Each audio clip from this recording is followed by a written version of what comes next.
Notre invité est un Togolais mais qui vit en France, Juvenal Thier Habitat.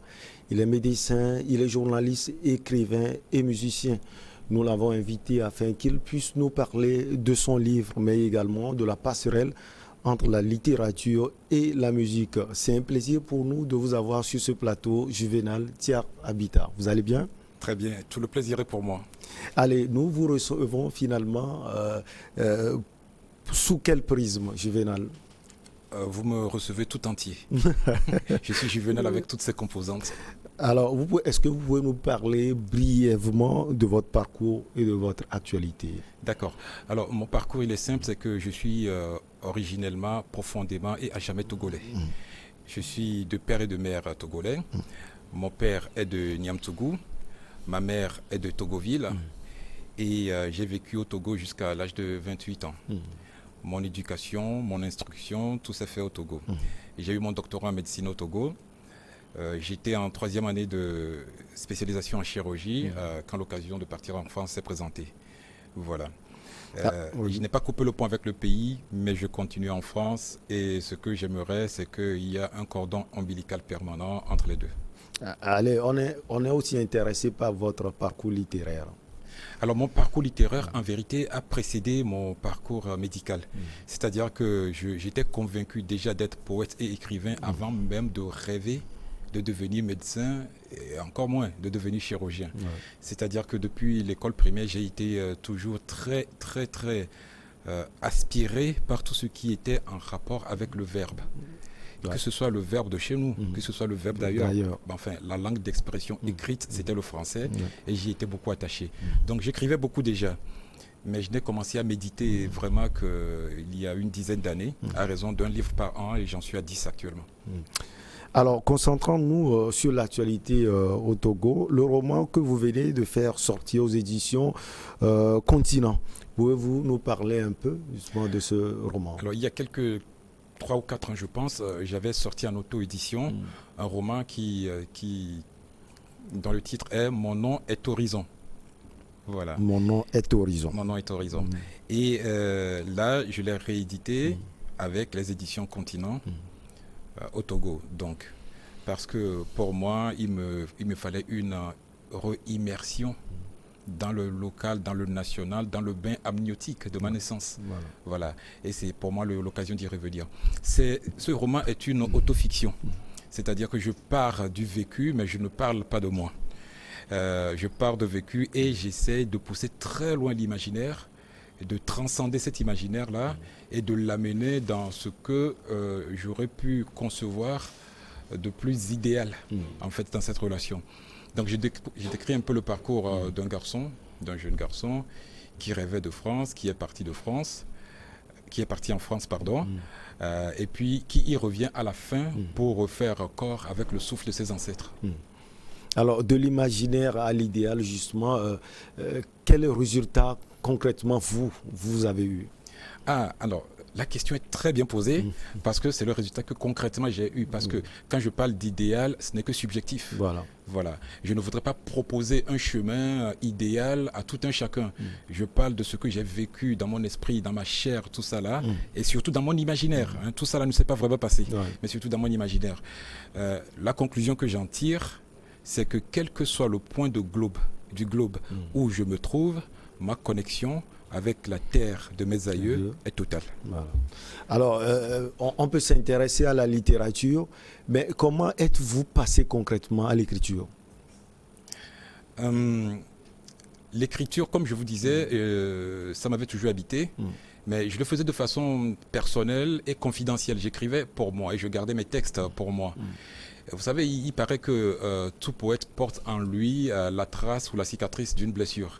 Il a fallu un moment fort, douloureux de ma vie pour que je puisse utiliser l'écriture comme exutoire. Et mon premier livre, je l'ai écrit dans ce cadre-là. C'est-à-dire qu'au lieu de tomber dans la déprime, au lieu de me laisser aller à l'alcool, à la drogue ou quoi que ce soit qui puisse me porter en ce moment-là, je me suis enfermé pendant 2 semaines dans ma chambre. Et j'ai sorti ce premier recueil-là où la plupart de ceux qui l'ont lu m'ont dit « on sent beaucoup de douleur ». Je dis merci parce que c'est comme ça que je l'ai évacué, cette douleur. Alors, mon nom est Horizon. Oui. C'est philosophique. C'est ce qu'on me dit. Alors, je ne l'ai pas anticipé ainsi, mais souvent on me dit, mais en fait, quand on finit de vous lire, on a l'impression d'avoir lu un roman philosophique. Même si dans le roman, il y a énormément de poésie aussi, de la poésie philosophique aussi, entre autres. C'est vrai. C'est vrai qu'au final, quand je me relis, je me dis, mais qu'est-ce qui m'a pris d'écrire un roman avec une telle teneur philosophique. Ça donne à réfléchir, y compris à moi-même qui l'ai écrit. Voilà. Alors, quand vous-même vous revisitez le roman, qu'est-ce que vous ressentez aujourd'hui? Oui, mais je me dis que je suis possédé en fait quand j'écris. Parce que j'ai l'impression que ça vient d'une tierce personne. Voilà. Mais je reconnais mon style d'écriture, je reconnais mes repères, mais l'histoire telle qu'elle se produit, je me dis, mais je me remets à table aujourd'hui, je ne peux plus l'écrire pareil. Parce qu'au moment où ça devait sortir, j'étais certainement en connexion avec quelque chose qui était plus haut que moi. Parlant de connexion, vous êtes également en connexion avec les éditions Le Continent. Oui. Pourquoi avoir choisi Le Continent? Vous savez, c'est comme beaucoup de choses dans la vie, c'était le fruit d'un heureux hasard. Vous savez, il y a la foire du livre de Lomé, la 5e édition, qui commence officiellement demain. Et aujourd'hui, il y a déjà un café qui est animé par un romancier togolais excellent, qui s'appelle Théo Ananisso. Je ne sais pas si vous le connaissez. Je le connais. Alors, moi, j'habite la ville de Brive-la-Gaillarde en France, qui abrite une grande foire du livre, la 2e en France. Et j'ai eu le bonheur de rencontrer Théo Ananisso là-bas, à Brive-la-Gaillarde. Il était en résidence, il participait à la foire également. Et l'année passée, j'étais venu au Togo. Il y était aussi, je lui ai rendu visite et il m'a présenté en fait cet éditeur-là, avec qui tout s'est très bien passé finalement. Alors, vous êtes à Lomé pour ça, pour la foire? Je suis l'invité de M. Steve Bodiona pour la foire, oui. Et je participe à la cérémonie d'ouverture demain mercredi, donc, en tant qu'animateur des intermèdes musico-poétiques. Et le vendredi après-midi, j'ai un café poésie qui est organisé pour moi autour de l'œuvre de mon univers poétique. Alors, Mon nom est Horizon. C'est le seul roman que vous avez? Ah non. Non, en fait, j'ai écrit 10 livres. 10 livres. Ah, c'est énorme. Oui. Alors, depuis 10 ans, je me suis astreint à ça, un livre par an, et je l'ai tenu. Mais c'est sans aucune difficulté, sans aucune souffrance, parce qu'en fait, ça fait des décennies que j'écris dans mon esprit. Il fallait juste accoucher de tout ça là. Ça n'a pas été trop difficile. Voilà. Alors, si vous voulez, je peux vous les citer dans l'ordre. Allez-y. Alors, le premier, c'est de la poésie. Ça s'appelle Ma ville et moi. Ma ville-et moi d'émotion. Ma ville et moi. Alors, c'est un récit poétique. Moi, je n'écris pas de recueil de poésie. Je n'écris pas de petits textes juste à poser. C'est toujours un récit avec une certaine évolution qui va du début jusqu'à la fin. Le deuxième, récit poétique aussi, ça s'appelle Poésologie du bonheur. Poésologie étant un néologisme que je me suis fabriqué.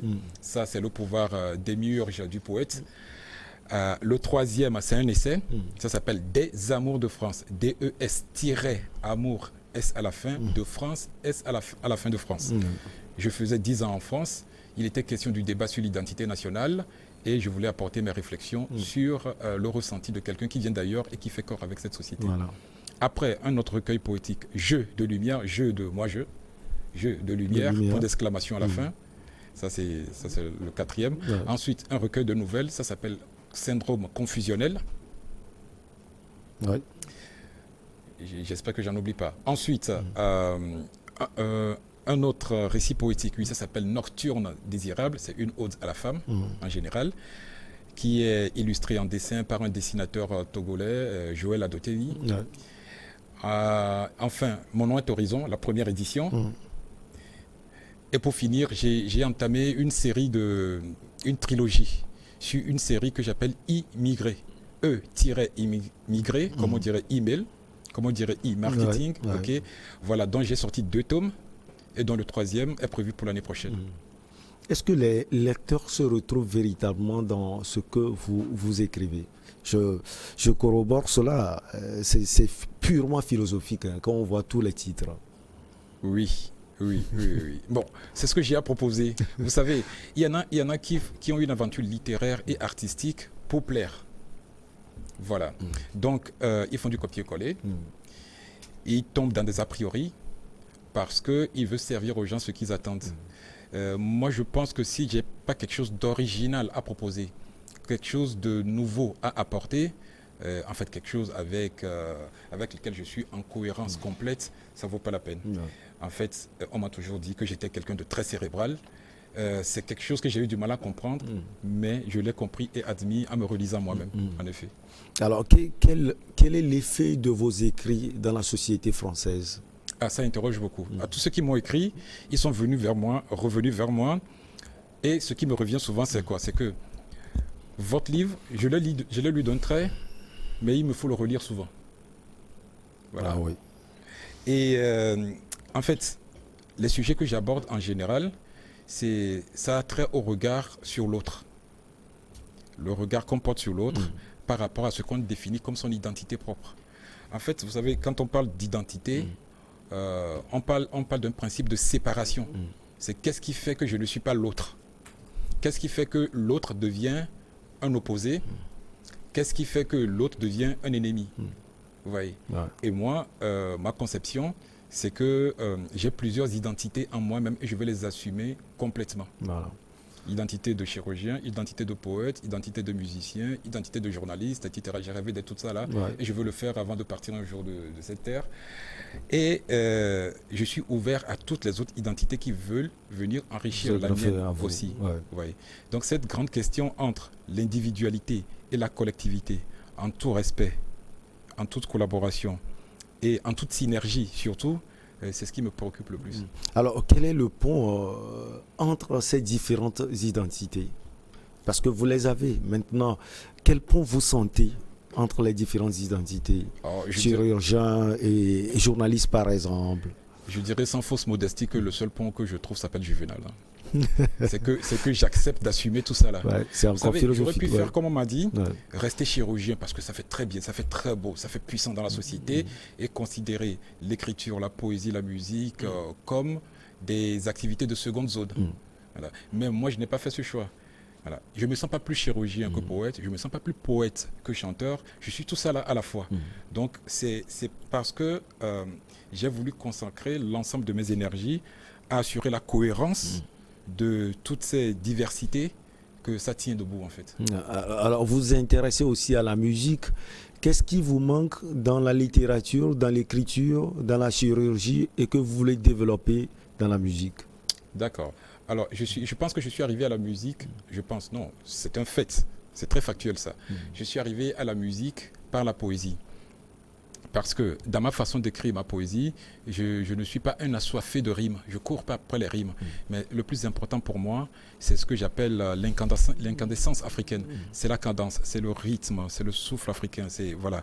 Et après avoir écrit, j'ai l'impression que mes textes chantent. Ils sont rythmés. Ils chantent, ils suivent, voilà. Mais qui est un rythme très africain. Et en fait, les mélodies ont suivi naturellement. Et après, ça s'est transformé en chanson tout court. Oui. Et donc, du coup, j'ai pris certains de mes textes et je les ai mis en chanson en m'accompagnant moi à la guitare, puisque je joue de la guitare, à la guitare percussive. Alors, naturellement, ça s'est fait. Et ce n'est qu'un peu plus tard que j'ai lu cette citation de Senghor qui m'a conforté dans cette évolution, c'est que la poésie n'est accomplie que quand elle se fait chant. Alors, on sait, vous l'aviez dit que vous êtes viscéralement accroché à votre pays d'origine, le Togo, et l'Afrique tout entière, Juvénal. Alors, d'ailleurs, moi, je recuse le terme pays d'origine parce que le Togo, c'est mon pays tout court. Ouais. Voilà. Je suis des deux gamètes, à 100% togolais. Voilà. Et oui, et à l'Afrique tout entière aussi, mais en tant que l'Afrique... alors, je vais vous dire, ça, alors, j'ai écrit 10 livres. C'est le 11e, je vais finir la série Immigrés. Et dans le 12e, j'ai un projet. C'est que l'Afrique ne peut se réclamer berceau de l'humanité qu'en devenant en même temps l'avenir. Okay. Donc moi, ce n'est pas l'Afrique contre le reste du monde, c'est l'Afrique où le monde entier se retrouve, qui se propose au monde entier. Okay. Nous avons subi le monde entier en Afrique avec les histoires d'esclavage, de la colonisation. Nous avons subi, c'est un fait. Bon, c'est douloureux, on ne peut pas l'effacer, c'est un fait. Mais maintenant, il faut que nous nous proposions nous-mêmes au monde entier et que nous devenions cette nouvelle lumière-là du monde de demain. Non. Alors, on va essayer de tirer la quintessence dans chaque livre. Ma ville et moi. qu'est-ce que vous faites sortir dans cela? Alors, si vous lisez le livre, vous allez voir que et c'est très métaphorique et allégorique. En fait, j'ai décrit la ville comme un personnage. Comme je vous ai dit, sans rentrer dans les détails, c'était une période douloureuse de ma vie. Oui, ouais. Et en fait, ce qui m'a surpris, c'est que je rentrais dans les rues de ma ville. J'étais à Limoges, en France en ce moment. Et j'avais l'impression que la ville était vide, triste, ténébreuse, etc. Alors que c'est la même ville où j'ai toujours vécu. Ouais. Vous voyez.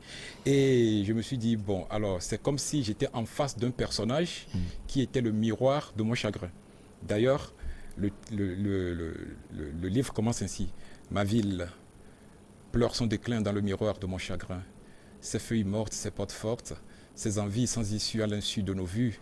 De ces hommes de loi, vierges de tout bon aloi, à ces hommes de foi aux abois, rêvant de femmes en juin dans les bois, de ces rumeurs de haine à ces amours porcelaines, ces colères, ces commères, chimères amères, vers de verre en vers de rêve, et ces phares de gare au regard à gare, tout et tout alentour, et toutes et tous à leur tour, d'oser un doigt noir de fiel vers là-haut, où quoi témoigne me prennent de haut des étoiles sans nul émoi.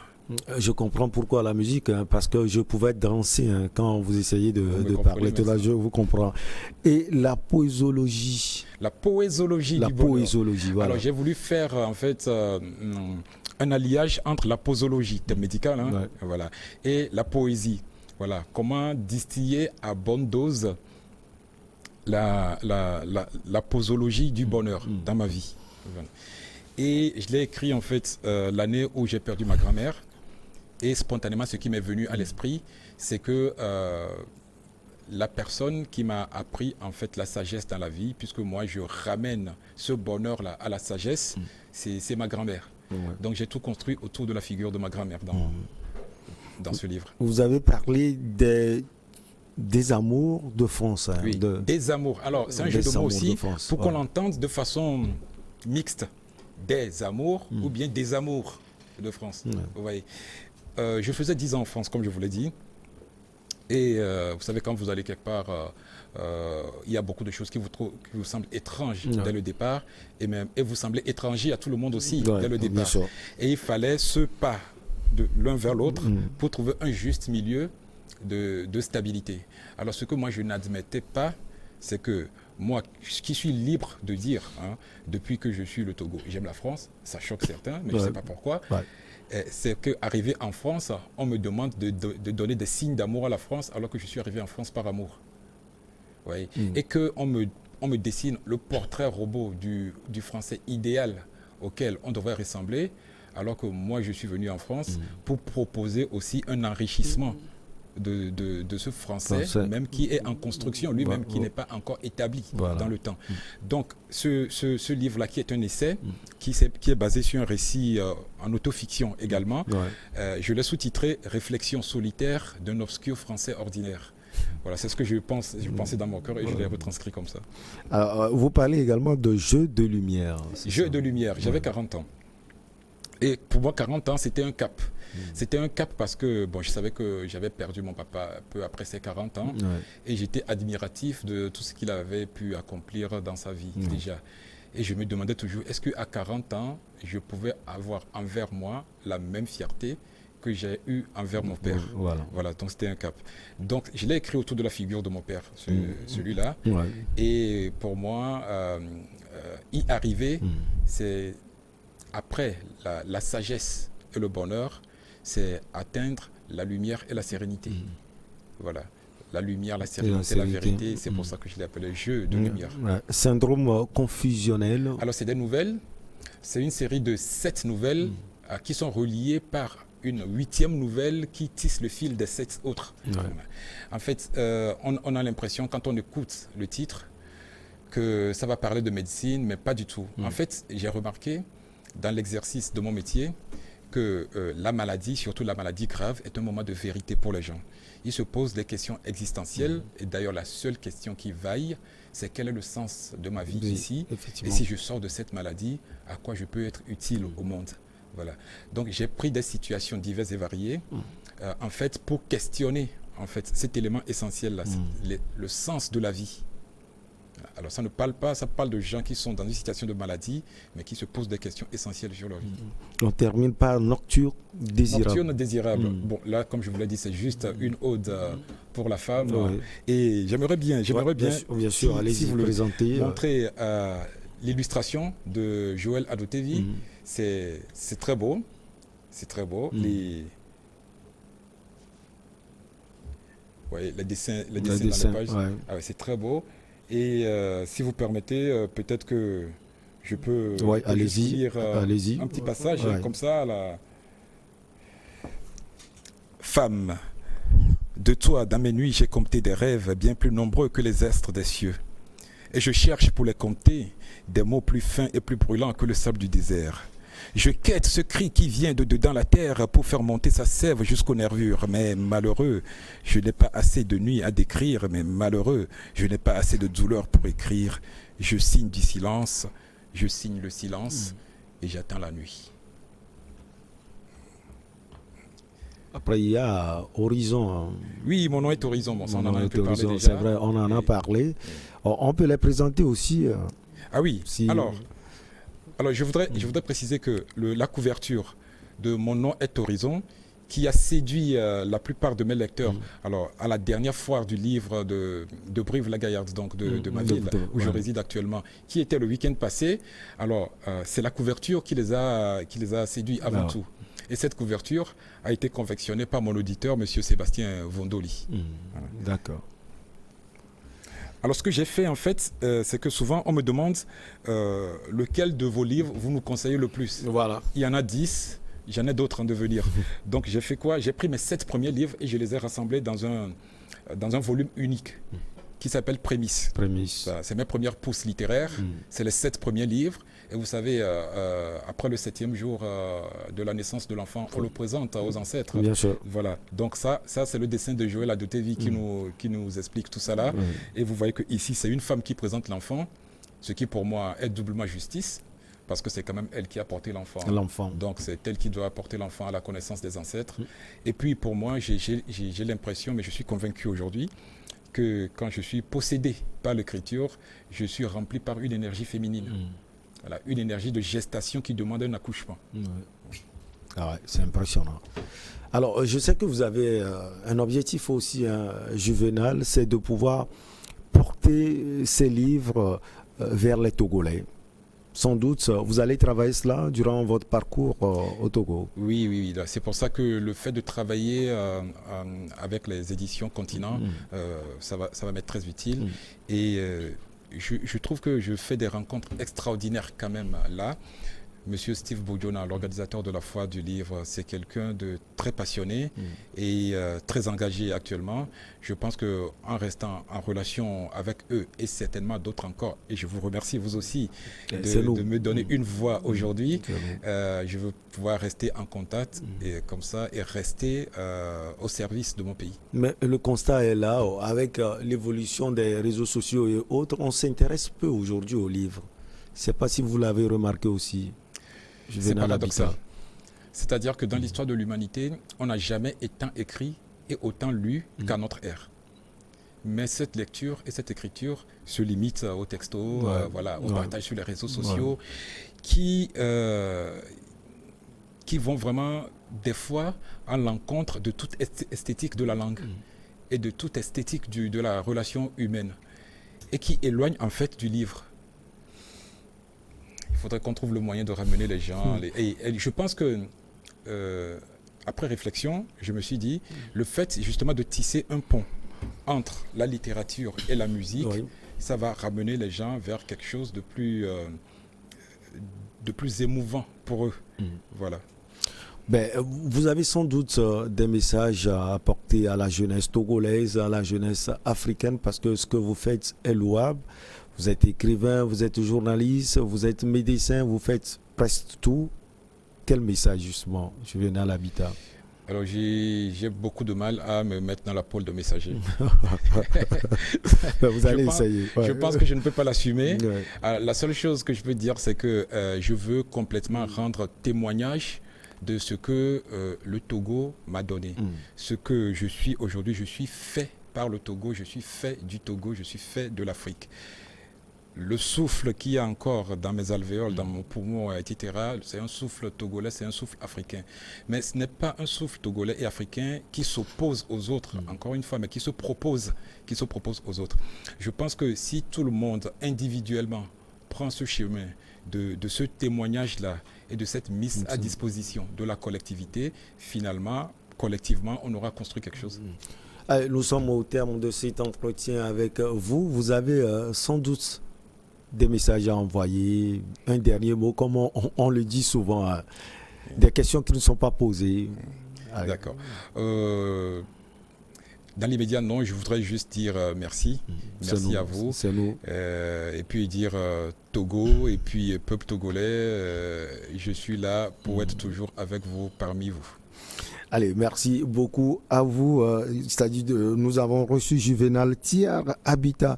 Il est médecin, il est journaliste, il est écrivain et musicien.